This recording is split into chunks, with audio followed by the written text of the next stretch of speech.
देखिए, राजस्थान की ये हालत है कि यहाँ पता है कि मुख्यमंत्री कुछ नहीं करेंगे क्योंकि उनको किसी से कुछ लेना देना नहीं।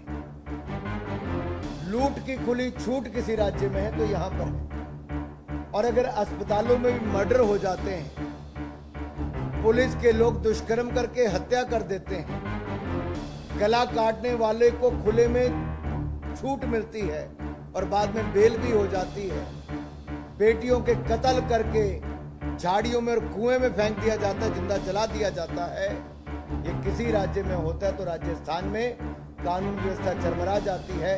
कोई भय डर पुलिस का नहीं है। श्रीमान अशोक गहलोत जी ने हथियार डाल दिए हैं। यहाँ पर गुंडों की सरकार एक तरह से कही जाए कि गुंडों का माफिया का बोलबाला है तो स्पष्ट तौर पर दिखता है। लूट की खुली छूट, खनन mafia number 1 Rajasthan, gang rape number 1 Rajasthan, gang war number 1 Rajasthan, महिला अपराध नंबर 1 राजस्थान और बच्चियों के खिलाफ अपराध number 1 Rajasthan, paper leak number 1 Rajasthan, भ्रष्टाचार नंबर 1 राजस्थान।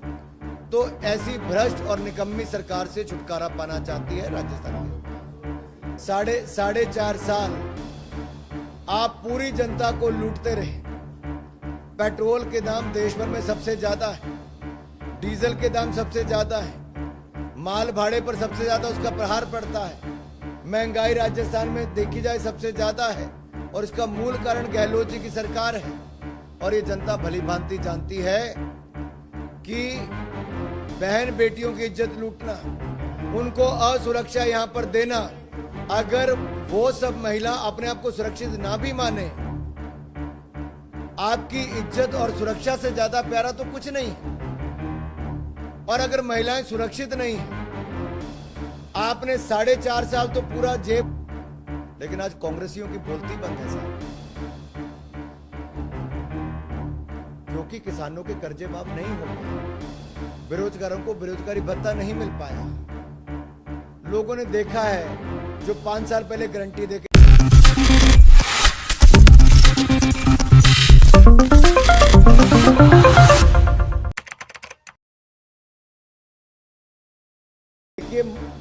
राजस्थान की ये हालत है कि यहाँ पता है कि मुख्यमंत्री कुछ नहीं करेंगे क्योंकि उनको किसी से कुछ लेना देना नहीं।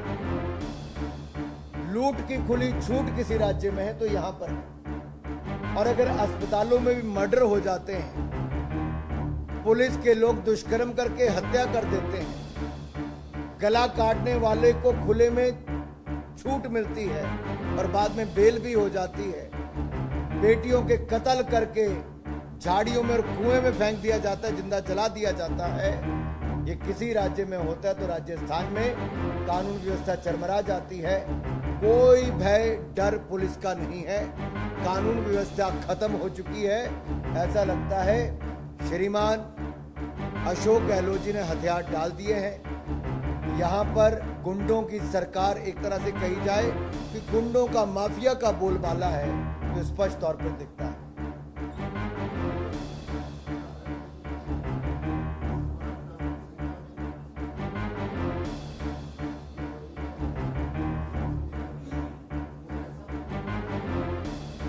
देखिए, उदयपुर एक ऐसी जगह है और राजस्थान को मोदी सरकार ने कितनी प्राथमिकता दी, जहां एक और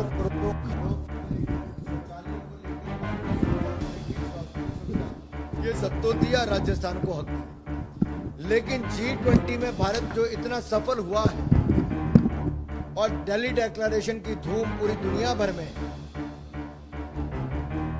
दुनिया भर के बड़े देशों को एक मंच पर एक स्वर में एक डिक्लेरेशन के लिए मंजूरी दिलाना, ये भारत और भारत के नेतृत्व की बहुत बड़ी जीत है। और मुझे कहते हुए प्रसन्नता है कि शेरपा भाई साहब सुनिए, ये शेरपा बैठक की शुरुआत उदयपुर से ही हुई थी। हमने यहाँ पर शेरपा बैठक की शुरुआत की, यहाँ के पर्यटन और यहाँ की कला संस्कृति परंपराओं को बढ़ावा देने का काम किया। हमने तो ये बढ़ावा दिया कांग्रेस के राज में कन्हैया लाल के कत्ल जैसी घटनाओं का यहाँ पर ये अंतर है दो सरकारों में। अब बोलिए जी क्या है?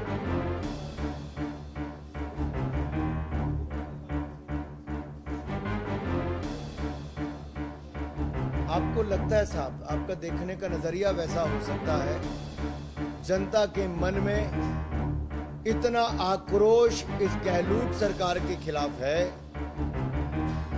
कि जिन्होंने लूट की खुली छूट, खनन mafia number 1 Rajasthan, gang rape number 1 Rajasthan, gang war number 1 Rajasthan, महिला अपराध नंबर 1 राजस्थान और बच्चियों के खिलाफ अपराध number 1 Rajasthan, paper leak number 1 Rajasthan, भ्रष्टाचार नंबर 1 राजस्थान।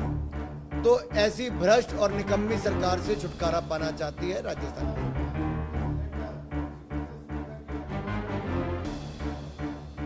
देखिए, साढ़े चार साल आप पूरी जनता को लूटते रहे। पेट्रोल के दाम देश भर में सबसे ज्यादा है, डीजल के दाम सबसे ज्यादा है, माल भाड़े पर सबसे ज्यादा उसका प्रहार पड़ता है, महंगाई राजस्थान में देखी जाए सबसे ज्यादा है और इसका मूल कारण गहलोत जी की सरकार है।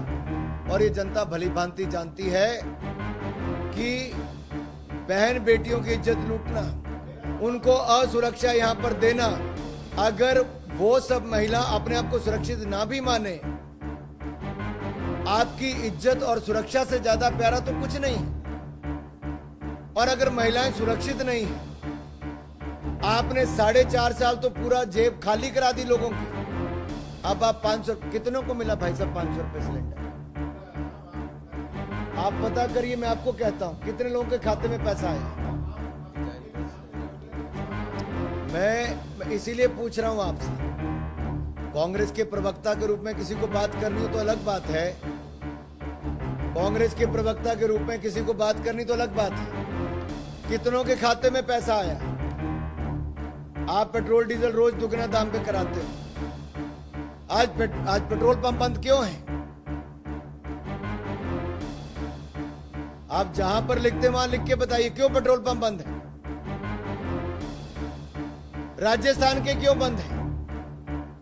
क्यों राजस्थान के करोड़ों जनता को ज्यादा पैसा देना पड़ रहा है? ये लूट की खुली छूट, ये गहलोत सरकार ने दोनों हाथों से लूटने का काम किया।